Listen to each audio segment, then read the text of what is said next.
Hi everyone, welcome to Diversity with Diana.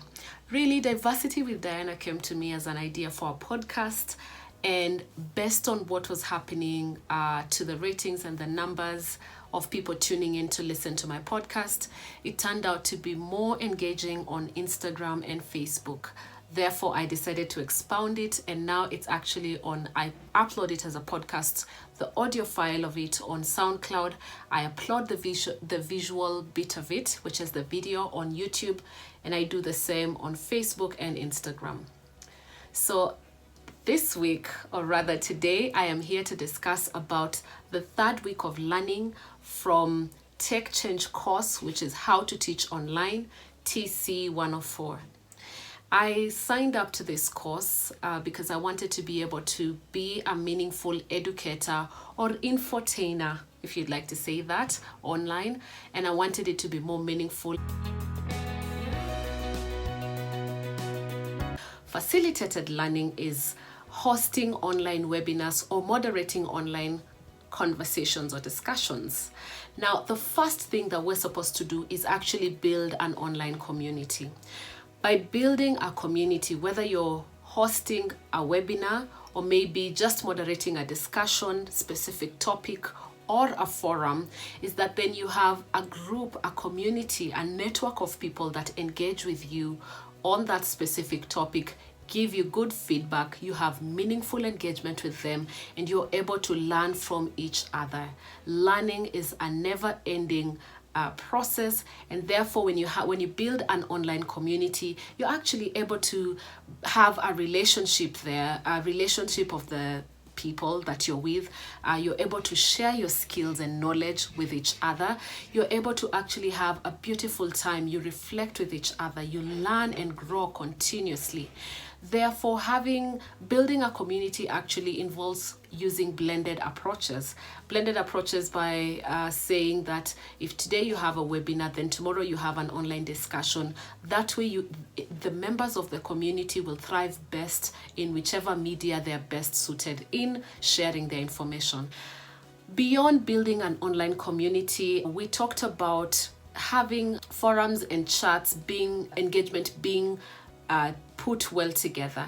How this happens is that we looked at the philosophies of it, and we wondered how, as a moderator, that you're able to have a meaningful engagement during a forum. You have this when you ask the right question at the right time. And when you know how to start a webinar, for instance, using icebreakers, using conversations that put people at ease. One of your online learners or participants may have had such a tough day. Someone may be maybe on a different time zone, so they're not necessarily there with you at the same time. When you're able to have icebreakers and have a warming up session before you get into the content of the discussion, then you're able to be more inclusive in that conversation.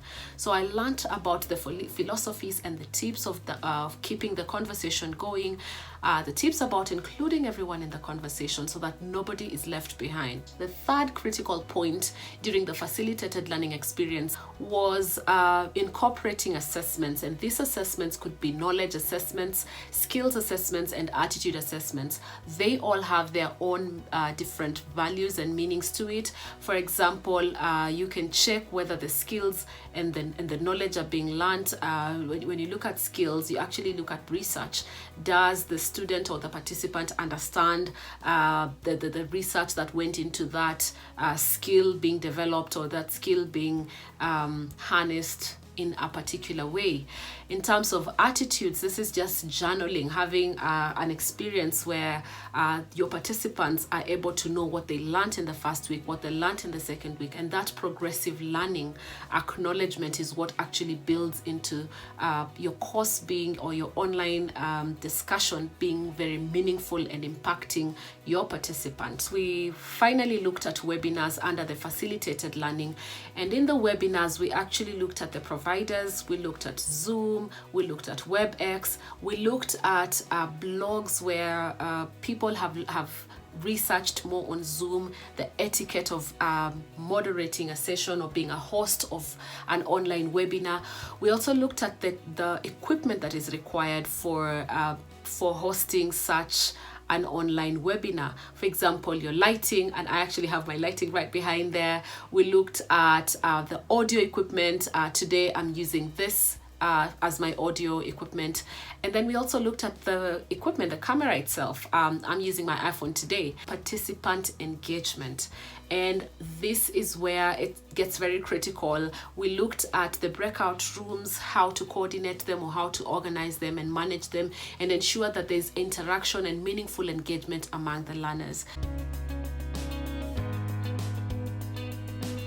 So Tech Change course is really eye-opening. It's very enlightening. It has enabled some of us to be able to work from the comfort of our homes, but to be able to share the knowledge and the message that we have for the world.